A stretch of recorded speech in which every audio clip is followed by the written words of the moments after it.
guys. Good morning. Morning. What is the errands for today? We have an OB appointment first in the morning, and then we're gonna buy a washing machine, a cheap one. Yung maliit lang guys, yung mga pang mabilisan lang ba, pang panty, ganon. Kasi nga, hindi ako nagpapalaundry ng panty. So, mas prefer ni Mister na you prefer to do laundry than doing laundry by your own. Laundry shop? Yeah. Because pagkatapos niyan, tupi na daw, gano'n. Ayaw na niya pahirapan ng buhay ko daw. Kaya, we prefer to do laundry our stuff. And then, ako kasi hindi ko pinapalaundry yung aking mga panty. Kaya, kailangan kong ng washing machine. And para makapaglaba din ako ng mga gamit ni baby. So, ngayon, nag-get ready ako kasi nga pupunta pa kami ng OB. Magta-tricycle lang kami. You're not gonna wear this? No, I'm just gonna wear this. So, bibili kami ng washing machine later para may magamit lang ba na may mapaglabhan lang ba ng mga basahan, panty, yung mga hindi kailangan dalhin sa sa laundry shop. So, ngayon is mag-get ready lang ako kasi tayo ay aalis. Suklayin ko lang yung aking pilik mata. Mas lumaki lalo yung manas ko guys sa paa.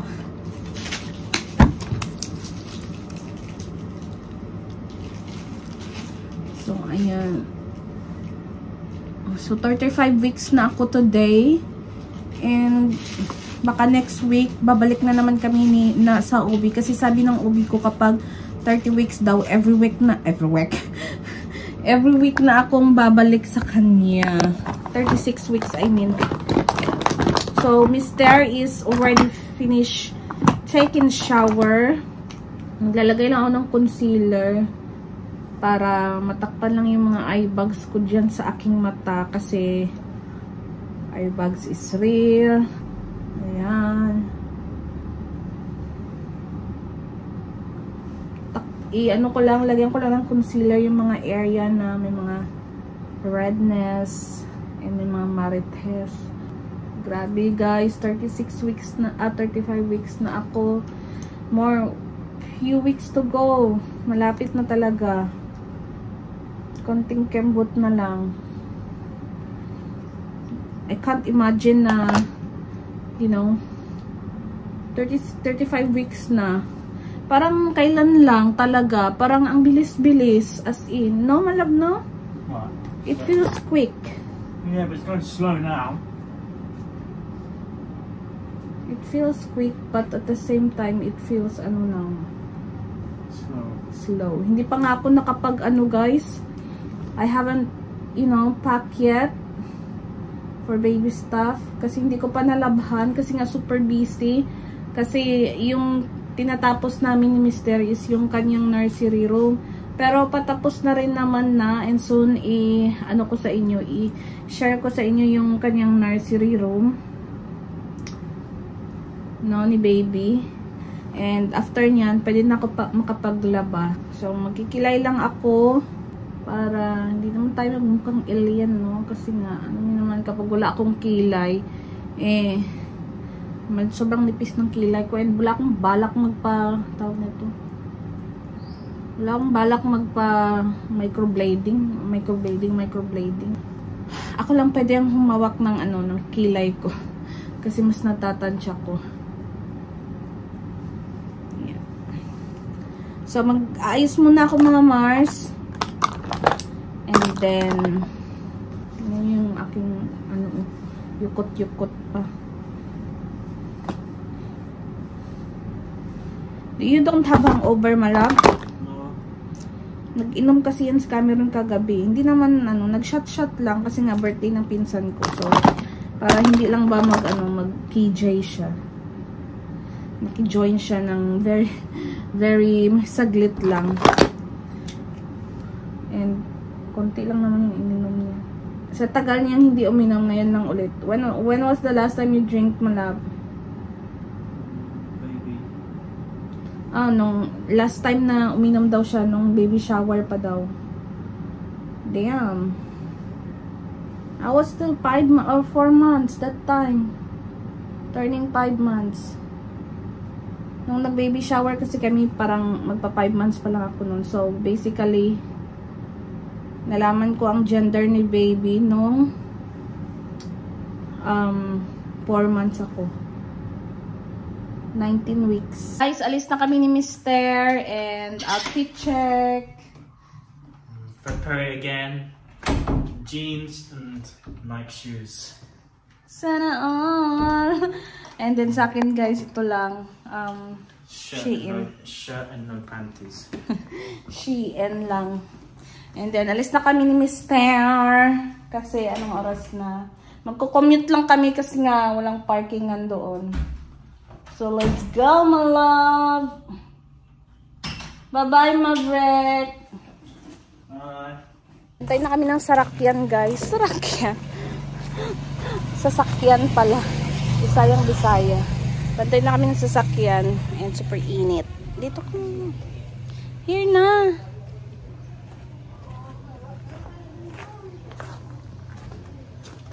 So why are there tricycles? Tingnan nyo guys yung paa ko guys. Oh. Doesn't fit your shoes. No? No. It doesn't fit anymore. Because look.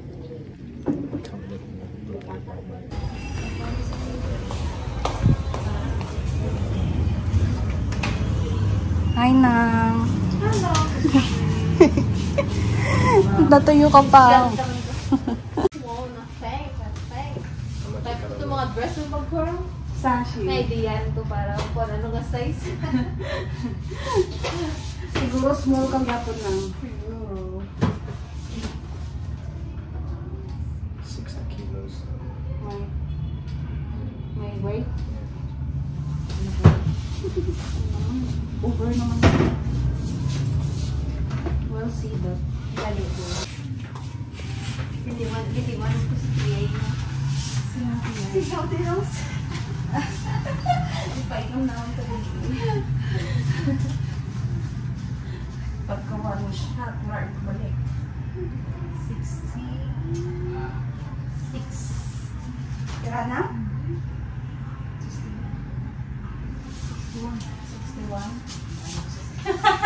61? Malaki ba ito? 61 kilos. I need to stop eating. Grabe namang reaction yan. Mars, andito na kami sa bahay. Mabilis lang kami sa OB. Pagka-uwi namin, bumili na lang din kami ng ulam dyan. And lutong pagkain. Kasi anong oras na. And ayun nga, ang sabi ng OB ko is, ayon sa aking kilo, 61 kilo na ako. Hindi naman ako kumakain ng siguro malaki talaga si baby ba dahil foreigner, ganun. And half ba. Sabi nga ng OB ko, mostly daw mga half na baby is malaki daw talaga. Wait lang! Open natin yung lista. So, 61 kilos ako. Pero sabi niya, nasa normal pa din naman yung weight ko.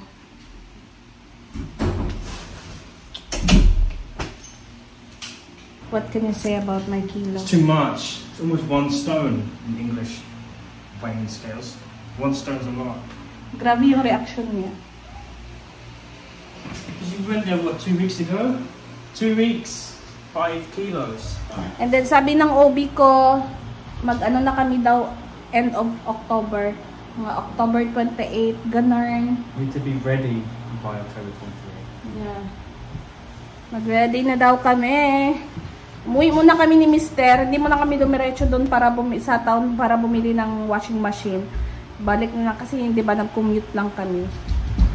And then kasi nga 'di ba walang magpa-parkingan doon. And ewan ko kay Kanda, natatakot siya mag-Rusco kasi nga ang sabi kasi pupunta dito si Bongbong Marcos and then baka ma-traffic daw, sabi niya. Kaya takot na takot siya sa traffic. And ayun, pagkatapos namin kumain, kakain lang kami and then babalik kami sa town para bumili ng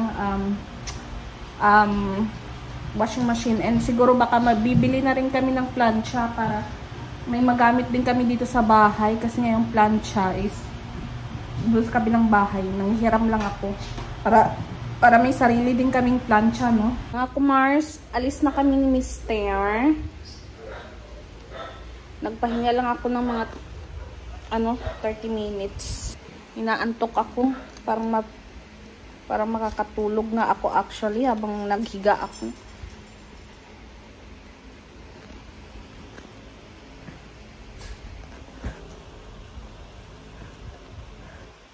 What's that? Guys, dito na kami guys.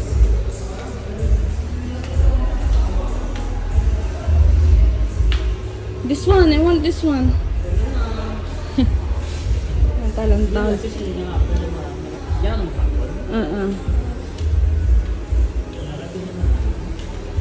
Oh, mayroon dyan man. Pero naglantal-lantal naman kami kapon. Manual lang nga gamay. I'm gonna look there also. Tingnan natin to guys. Ito.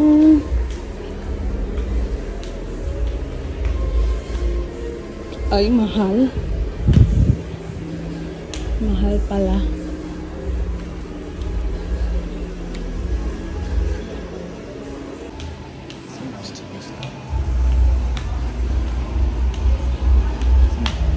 It's okay, it's too big.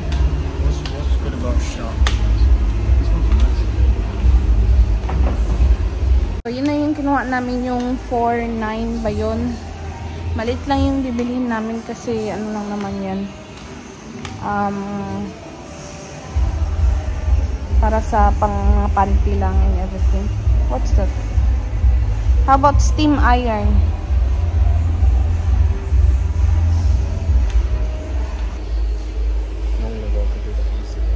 We're waiting guys. What we're waiting for? Waiting for the Test. washing machine.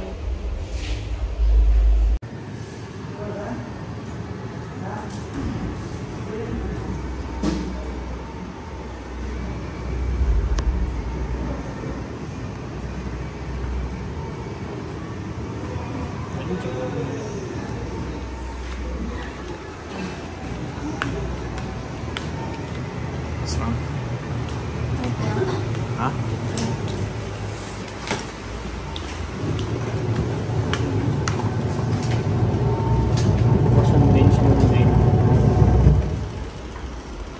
Kumbaga, bunlaw ang mga. Washer. Drain lang. Oh, you can rinse pala here. See? Drain lang. Wala niyang top din. Okay na tapos Guys, nagbayad na kami ni Mr. and iatid na lang sa labas. TV. Yung 64. daon, 53,700. Heavy? Huh? Heavy? Heavy? No. Easy? It's easy. It's not like, other washing machines like that. Other washing machines are really heavy. The real ones. Because this is a manual and cheap one. Can you get me a knife and scissors here? Hello. Sun's going.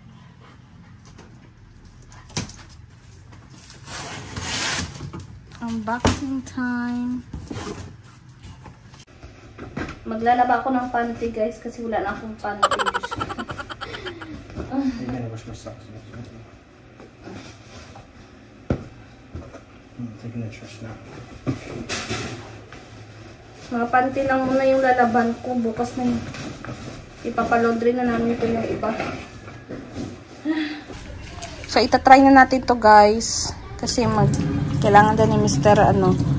maglaba daw siya ng kanyang short.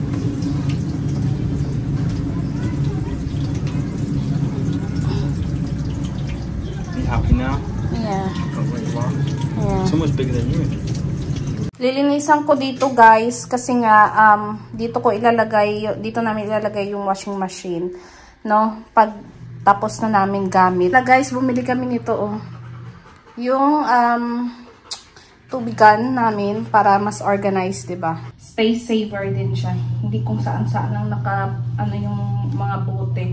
So lilinisan ko yan dyan sa gilid para may malagyan kami ng itong basurahan to, ilalagay namin sa labas and then papalitan namin ng maliit and ilagay sa ilalim ng aming sink yung ibang basurahan. Kapoy. Sabi ko matutulog sana ako kasi inaantok ako pero parang nawala yung antok ko sa dami ng gagawin ko. So, dyan ko namin nilagay guys yung washing machine. Dyan sa gilid. So, ayan na yung nilabhan ko. Tapos na. Tensya na kayo guys. Basta yung aking damit pero mapapalitin naman ako. So, ayan na guys yung ating washing machine. Perfect na perfect yung size niya. Maliit lang. And also, update pala guys. Gusto ko lang ipakita sa inyo. We have a new pantry cabinet. Wow. Nabili namin to sa City Hardware kahapon. And then, yung luma is we put it upstairs so we could put stuff there like cameras and mga abubot ba. And pinalitan namin because we changed it because it's getting smaller na. And this one is perfect because it has a space for microwave, which is good. And this is what it looks like inside. Much better, much organized, and also it comes with, it has a cabinet door. So, which is your food is stored inside talaga. So, yung mga, like, daga, hindi mapasok, no? So, so here, dito nakalagay yung microwave. Perfect na perfect. And dito sa taas is dito yung mga aming delatas. And sa taas naman is andun yung mga ibang mga gamit namin na like mga pressure cooker and yung barbecue grill. And this is what it looks like dito sa kitchen namin. So mas better, mas organized, mas space saver, spacious, and ayun. Sobrang dami na namin gamit talaga guys. We have lots of stuff, no? Mm. Yeah, so magpapahinga muna ako. I'm gonna rest and I'm gonna have chicken nuggets. Cameron made me chicken nuggets for merienda. 2 chicken nuggets only and 2 tempura. Not allowed to more than 3. Yeah, I'm gonna be 70 kilos, same as me. So, ayun na nga guys, magpapahinga muna ako and Cameron gonna hang that stuff for me. And yeah.